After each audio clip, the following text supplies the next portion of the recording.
Hello বন্ধুরা, তনুর হেসেলে তোমাদের সবাইকে স্বাগত। নিশ্চয়ই তোমরা সবাই ভালো আছো।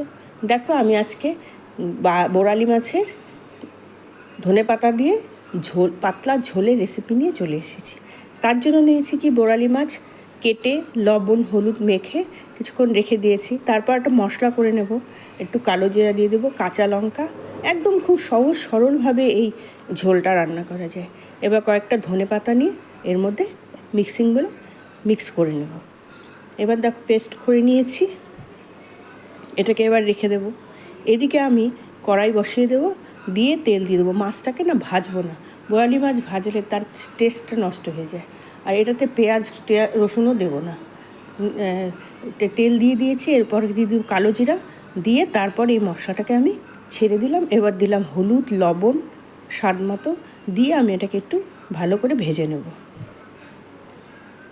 এই দেখো, শুকনো শুকনো হয়ে গেছে, ভাজা হয়ে গেছে। এবার আমি মাছগুলোকে এর মধ্যে ছেড়ে দেবো। মাছগুলো ছেড়ে দিয়ে বেশি নাড়াচাড়া করলে মাছ ভেঙে যাবে। হালকা হাতে মাছগুলোকে একটু নাড়িয়ে দিতে হবে।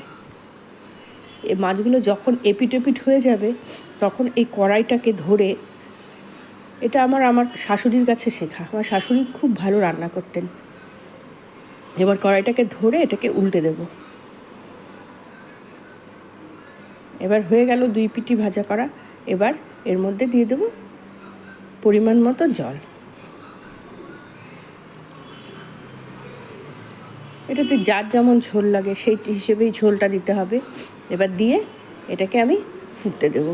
ফুটে উঠলে এই দেখো, মাছও সেদ্ধ হয়ে গেছে। বোরালি মাছ খুব নরম, একটুতেই মাছ সেদ্ধ হয়ে যায়। এর উপরে কয়েকটা কাঁচা লঙ্কা ছড়িয়ে দিয়ে আমি এটাকে সার্ভ করে নেব। এরপর একটু সর্ষের তেল দিয়ে দেবো, তাহলে গন্ধটা খুব ভালো হবে। এবার দেখো, এই যে সুন্দর ঝোল হয়ে গেছে, মাছও সেদ্ধ হয়ে গেছে। এগুলোকে হালকা হাতে এবার আমি নামিয়ে নেব। এই দেখো, বোরালি মাছের পাতলা ঝোল হয়ে গেছে।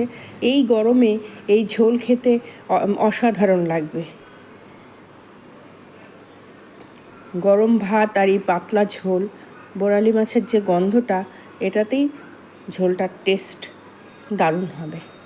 এবার থ্যাংক ইউ বন্ধুরা, তোমরা আমার এই ভিডিওটা